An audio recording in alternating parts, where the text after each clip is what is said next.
Shalom, shalom, shalom. Selamat pagi masyarakat iman yang dikasih oleh Tuhan. Saya kasih pantun dulu.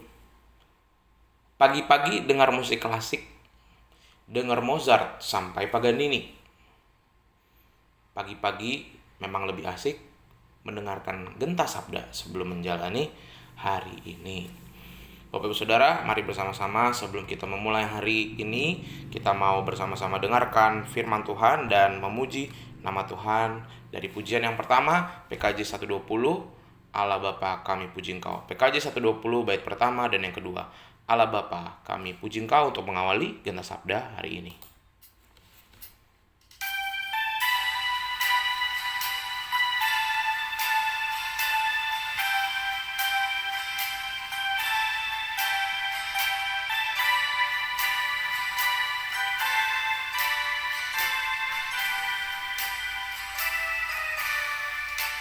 Allah Bapa kami puji Engkau. Allah Bapa kami puji Engkau. Kami cinta Engkau dan sujud di depan-Mu, Allah Bapa, kami puji Engkau.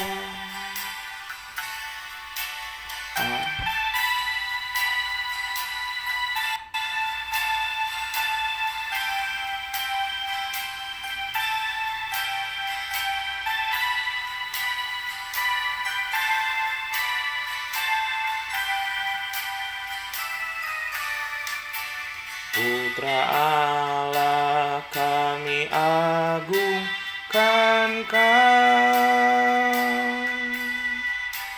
Putra Allah kami agungkan Kau. Kau selamatkan kami dan memberi hidup baru. Putra Allah kami agungkan Kau. Mari kita berdoa. Tuhan, kami mau memuji Engkau dalam kehidupan kami, bukan hanya melalui nyanyian, tetapi melalui upaya kami untuk selalu berupaya melakukan hal-hal baik, berpikir baik, dan bertutur baik. Kami mau sama-sama dengarkan sabda-Mu, mampukan agar firman-Mu ini boleh menguatkan dan mengingatkan kami. Kami serahkan dalam nama-Mu kami berdoa. Amin. Kita buka sama-sama Hakim-Hakim 12 ayat 1-7, Hakim-Hakim 12 ayat 1-7, Hakim-Hakim 12 ayat 1-7, dengarkanlah sabda Tuhan. Dikerahkanlah orang Efraim, lalu mereka bergerak ke Zafon, dan mereka berkata kepada Yefta, "Mengapa engkau bergerak untuk memerangi Bani Amon, dengan tidak memanggil kami untuk maju bersama-sama dengan engkau? Sebab itu kami akan membakar rumahmu bersama-sama kamu."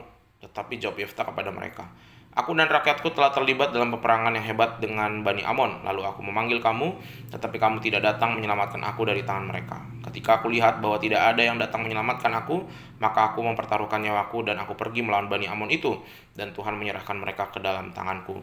Mengapa pada hari ini kamu mendatangi aku untuk berperang melawan aku?" Kemudian Yefta mengumpulkan semua orang Gilead, lalu mereka berperang melawan suku Efraim, dan orang-orang Gilead mengalahkan suku Efraim itu, sebab orang-orang itu mengatakan, "Kamulah orang-orang yang telah lari dari suku Efraim." Kaum Gilead itu ada di tengah-tengah suku Efraim dan suku Manasye. Untuk menghadapi suku Efraim itu, maka orang Gilead menduduki tempat-tempat penyeberangan sungai Yordan. Apabila dari suku Efraim ada yang lari dan berkata, "Biarkanlah aku menyeberang," maka kata orang Gilead berkata kepadanya, "Orang Efraimkah engkau?" Dan jika ia menjawab bukan, maka mereka bertanya kepadanya, "Coba katakan dulu Shibolet." Jika ia berkata Shibolet, berarti jika tidak dapat mengucapkannya dengan tepat, maka mereka menangkap dia dan menyembelihnya dekat tempat-tempat penyeberangan sungai Yordan itu. Pada waktu tewaslah dari suku Efraim 42.000 orang. Yefta memerintah sebagai hakim atas orang Israel 6 tahun lamanya. Kemudian matilah Yefta, orang Gilead itu, lalu dikuburkan di sebuah kota di daerah Gilead.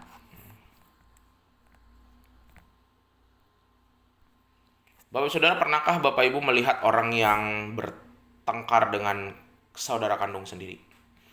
Atau jangan-jangan Bapak Ibu juga pernah. Bisa jadi iri hati yang memicu pertengkaran. Iri hati itu tidak pandang status, tidak pandang usia.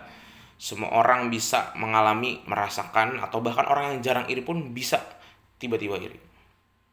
Tidak hanya kepada orang yang tidak dikenal, terutama kepada keluarga sendiri. Nah, ini juga sedang dialami Yeftah. Ia diserang oleh saudara sebangsanya Bani Efraim karena iri hati kepadanya. Dan setelah pulang dengan kemenangan melawan Bani Amon, saudara sebangsanya justru tidak menyambut saudaranya itu. Serangan suku Efraim lah yang menyambutnya. Mereka iri karena tidak diajak berperang melawan Bani Amon, sehingga tidak mendapatkan keuntungan dalam bentuk uang dan barang-barang jarahan. Nah, bersama dengan orang-orang dari tanah asalnya, Yeftah melawan suku Efraim. Orang Gilead pun diremehkan oleh Efraim. Mereka dikatai sebagai orang-orang yang lari, mereka dianggap nggak becus, dan karena jumlah yang tidak seberapa itu, akhirnya mereka diremehkan. Tetapi dengan taktik perbedaan aksen, dengan pakai kata password-passwordan sebelum nyebrang sungai, justru Yeftah menang. Pada dasarnya iri hati itu tidak akan pernah membawa kita pada akhir yang baik. Rasa iri akan hanya menimbulkan kerugian. Habis waktu, habis tenaga, habis perasaan. Dan Tuhan sebenarnya pengen kita hidup berdamai dengan orang banyak. Kalau sama saudara aja iri, apalagi sama orang lain. Yang kita sekandung dan sekeluarga aja iri, apalagi orang yang mungkin nggak ada peduli-pedulinya sama kita, nggak kenal, nggak peduli juga. Dan ketika kita mungkin beradu di tengah jalan, atau ketika ada masalah dengan orang-orang yang kita nggak kenal, dendam dan iri hati itu jadi hal yang sangat mudah kita jadi jatuh dalam dosa di sana. Sehingga ingatlah, Tuhan mengingatkan kita untuk menjauhi rasa iri dan dengki terhadap sesama. Sebisa mungkin jauhi permusuhan, sedapat mungkin. Kita lebih baik memberi pujian ketimbang menyimpan iri hati. Kita mesti tulus dalam menjalani relasi, karena itu panggilan hidup kita di dalam Tuhan. Semoga kita bisa melakukannya. Amin. Mari kita berdoa. Tuhan, terima kasih melalui firman-Mu hari ini kami belajar untuk terus belajar, tidak iri hati, tidak iri pada pencapaian-pencapaian hidup orang, karena kami terlalu sibuk membandingkan diri kami dengan orang lain. Terutama kepada anggota keluarga kami, saudara, sepupu, orang terdekat kami, orang tua, anak, siapapun itu yang seringkali malah membuat kami makin sering dan mudah jatuh pada dalam dosa.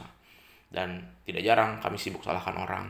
Tuhan, ampuni kami, dan kami mau rindu jalani hari ini tanpa rasa iri dan dendam. Kami serahkan dalam nama-Mu, kami berdoa dan bersyukur. Amin. Selamat pagi, Tuhan Yesus memberkati, tetap bersemangat.